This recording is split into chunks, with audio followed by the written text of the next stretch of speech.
Yan, hello guys, update muna tayo dito sa Mexico Plaza. Dito muna tayo magsimula guys mag-update para sa extension ng Pasig River Esplanade. So yan, so simulan na natin mag-vlog po mga guys Samahan nyo ulit ako si JR Doria TV.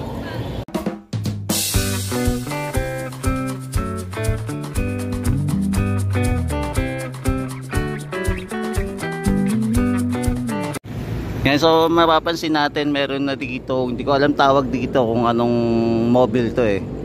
Ayan, so ito yung nagpapatag ng lupa dito sa area. Ayan, pinapatag niya yung mga lupa. Ayan, no. So okay na yan. Tapos dito banda naman, hinuhukay-hukay na nila. Ayan, hukay-hukay naman nila yung area dito. Ito hindi ko alam kung ano gagawin dito eh. Pero unti-unti na lang din nilang binabaklas itong mga red brick dito sa area. Tapos mapapansin na din pala natin, wala na pala yung ano, no. Ayan, wala na yung mga upuan, natanggal na rin pala dito. Ayan, yung mga upuan pinagtatanggal na. Ayan, ang galing, no. Tinanggal na.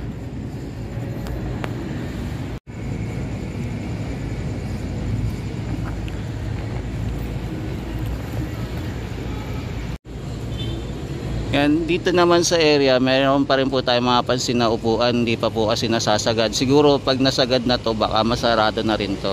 Itong area na to. Yan, hindi pa natin alam kung madadama yan hanggang dulo doon sa dinadaanan natin yan, no? Kung ganyan, dulo. So abangan natin na kung lahat yan huhukayin.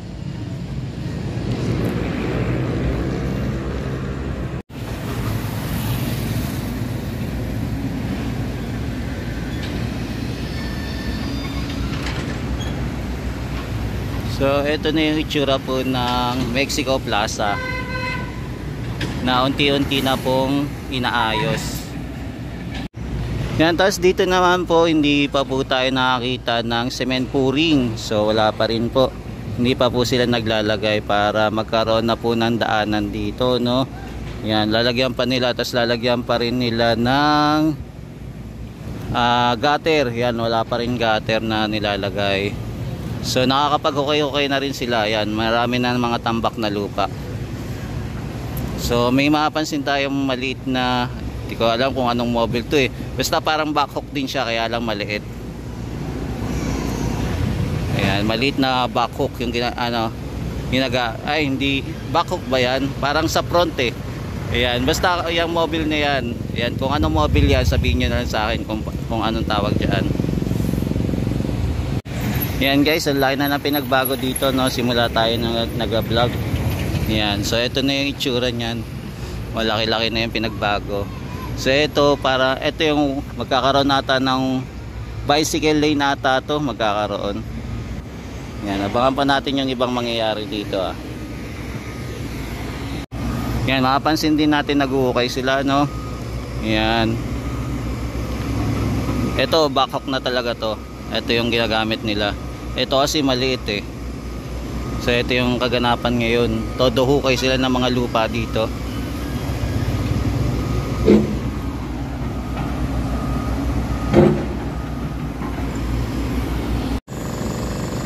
Yan, dito sa malapit dito sa Maestranza, yan, matatanaw po natin yung Binondo Intramuros Bridge sa gabi, no. So parehas may ilaw ata to kabilaan.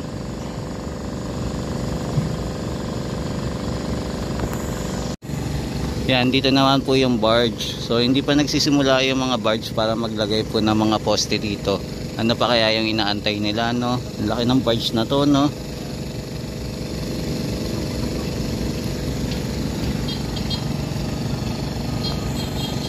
Yan, tapos matanaw pa rin po natin yung crane dito, mobile crane. Ayan, nandito pa rin po. Dito nakatambay.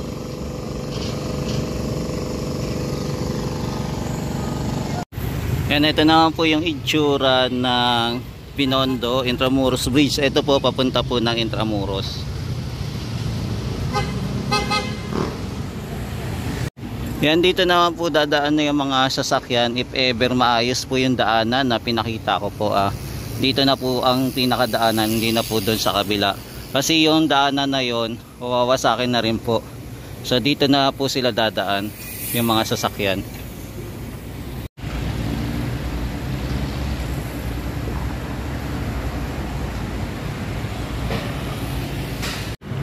Yan, meron na palang hukay dito.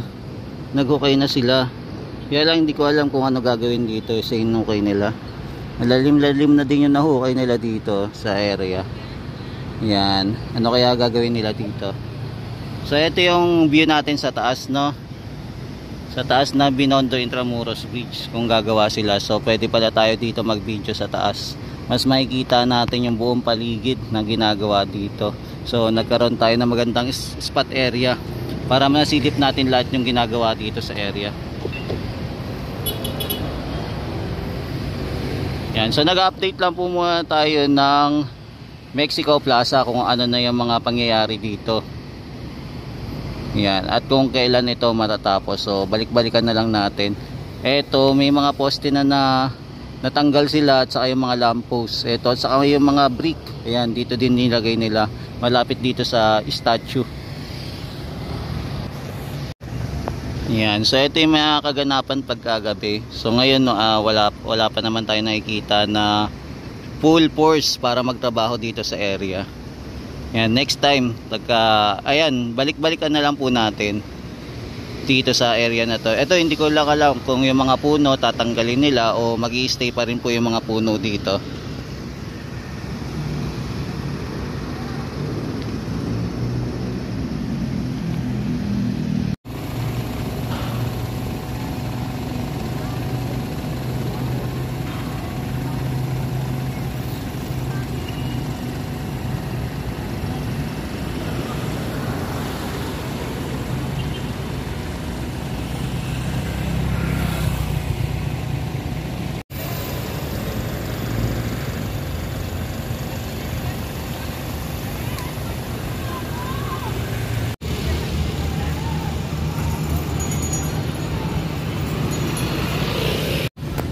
Yan, dito naman po yung view ng Pasig River Esplanade pag nandito tayo sa taas ng Binondo Intramuros Bridge. Yan, so bababa na rin naman tayo.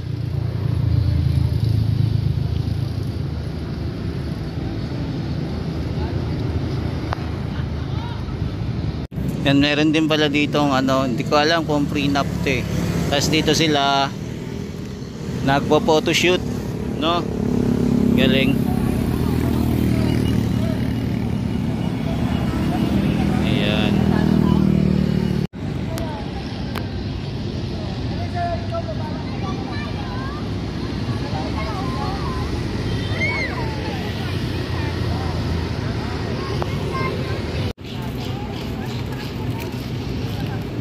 So nandito pa rin po tayo sa taas ng Binondo Intramuros Bridge.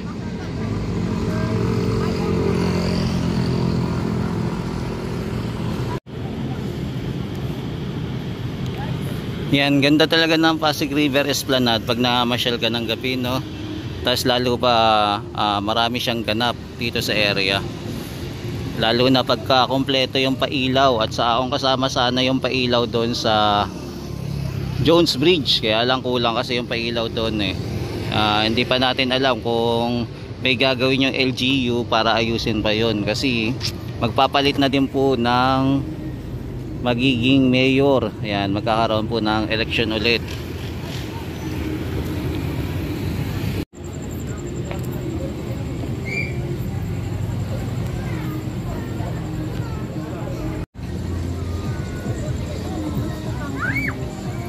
Yan, dito sa area na ito marami ding namamasyal, maraming kumakain. Ayan, kung may time kayo, kain-kain lang dito.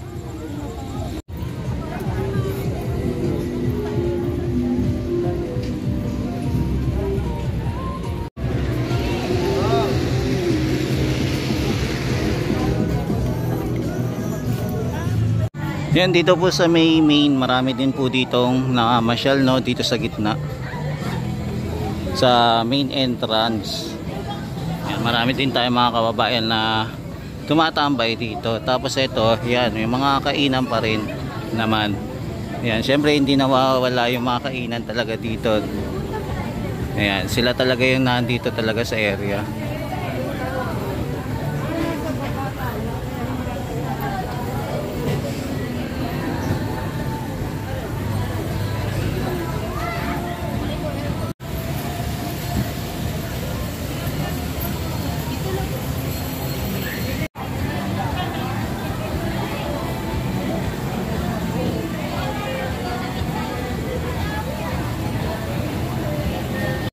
Yan, dito sa main entrance, hindi po mawawala yung mga vendor naman na nandito sa gilid. So yan, lagi silang nandito, nakapwesto. Hindi ko lang po alam kung pagdating ng December mas dadami pa itong mga vendor natin dito sa labas.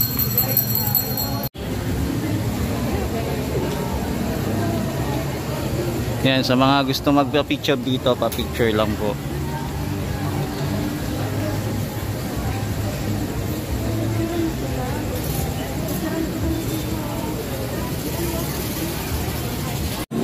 Yan, nandito pa rin po tayo sa mga kainan. Kainan muna.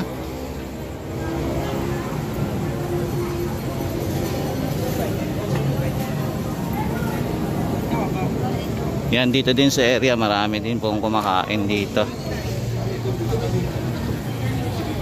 Yan, kung mapapansin natin, hindi na talaga mawawala yung mga kababayan natin na mamasyal dito sa Pasig River Esplanade, no? Halos araw-araw dinadayo na talaga siya. Yan, yung Christmas tree po hindi pa po nabubuksan. Ayan, nakaharang pa rin. Hindi pa rin po totally na open. Tapos nandito pa rin yung scaffolding. Ayan, nakalatag pa rin. Tapos wala pang bituin sa taas. Ayan, so napansin lang natin yung nakaraan na nag-test run. Ayan, may cover pa rin ng scaffolding.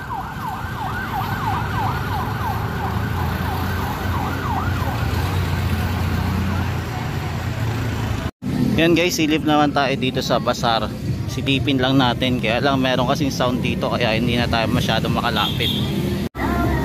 Yan, so ito yung bazaar po. Yan, sobrang liwanag dito sa area.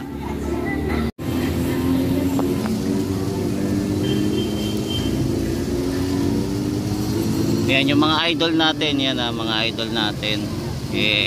Rock and roll. Yan, lakad-lakad pa tayo guys ha. So silip lang tayo dito sa area. Medyo ma-sound lang.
Yan, lakad-lakad pa tayo guys dito sa pinakadulo ng roof deck papunta na pong ramp.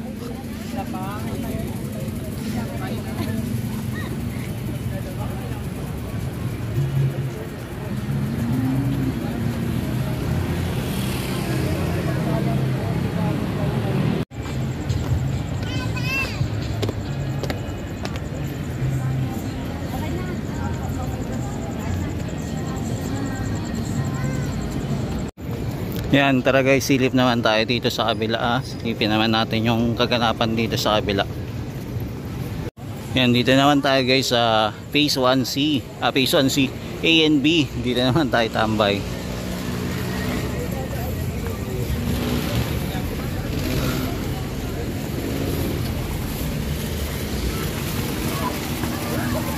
So dito na yung kabilang pasyalan, no.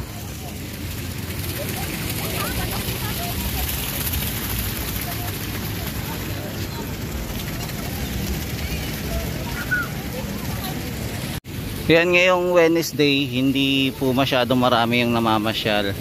Halos sakto lang po yung mga namamasyal ngayon dito sa Pasig River Esplanade. Karamihan po puro mga kabataan yung namamasyal dito.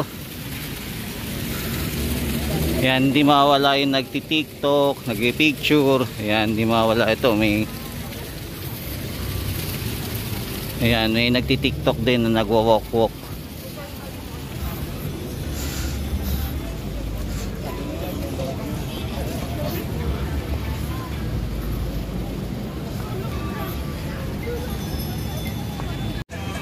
Yan, syempre nandito pa rin yung ating mga nagtitinda dito sa area. So hindi nawawala yung mga nagtitinda. Yung mga vendor natin na nakapwesto na dito sa Pasig River Esplanade.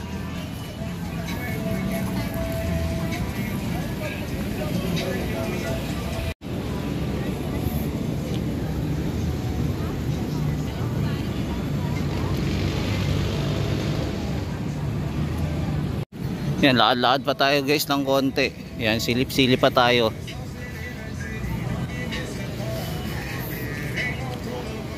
Dito sa area tahimik, yeah, pero may naririnig pa rin tayong na music dito sa baba sa mga nagtitinda, yung mga vendor. Pero dito nagkakaroon lang po ng mga kumakanta pagpasok ng Saturday at saka Sunday po. Yan, may mga kumakanta po dito, may nagla-live performer. Yan.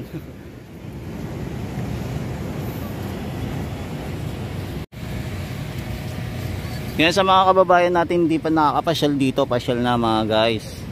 Yan ang magandang magmasyal dito pagka gusto niyo yung konti lang tao. Syempre Monday to Friday, yan, konti lang po yung namamasyal. Pwede po kayo magpa picture. So hindi masyadong masikip o dinadagsa yung mga tao.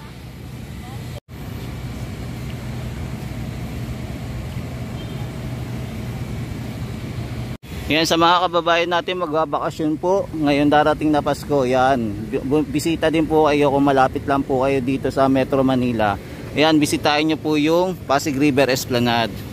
Sure na sure mag-i-enjoy po kayo pag namasyal po kayo dito. Lalo na pag lumaki-laki na yung development dito sa area na to, dito sa Maynila. Yan guys, ito muna yung latest update natin dito sa Pasig River Esplanade. Yan, salamat po ulit sa pagsama nyo po sa akin kay JR Doria TV. Yan, maraming salamat po sa walang sawang pagsuportas po sa akin.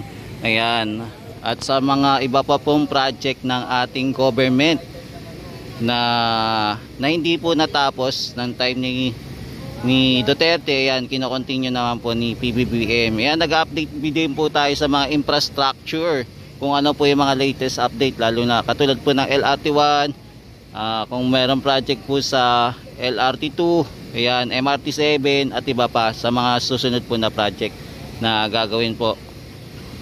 Yan, maraming salamat po. Hanggang sa muli po. Ayan, ingat-ingat po sa mga kababayan natin mula Luzon, Visayas at Mindanao, maging sa ibang bansa po. Ayan, ingat-ingat po kayo. Sana okay lang po kayo sa ibang bansa, lalo na po magpapasko. Siyempre minsan namimiss natin yung ating mga mahal sa buhay dito. Kaya ingat-ingat lang po kayo lagi. Mahalin natin ang Pilipinas. Ayan, God bless po sa inyong lahat. Be safe po always. Ayan, maraming salamat po. Hanggang sa muli. Ito po ulit si JR Doria TV. Ayan, ingat po. Paalam.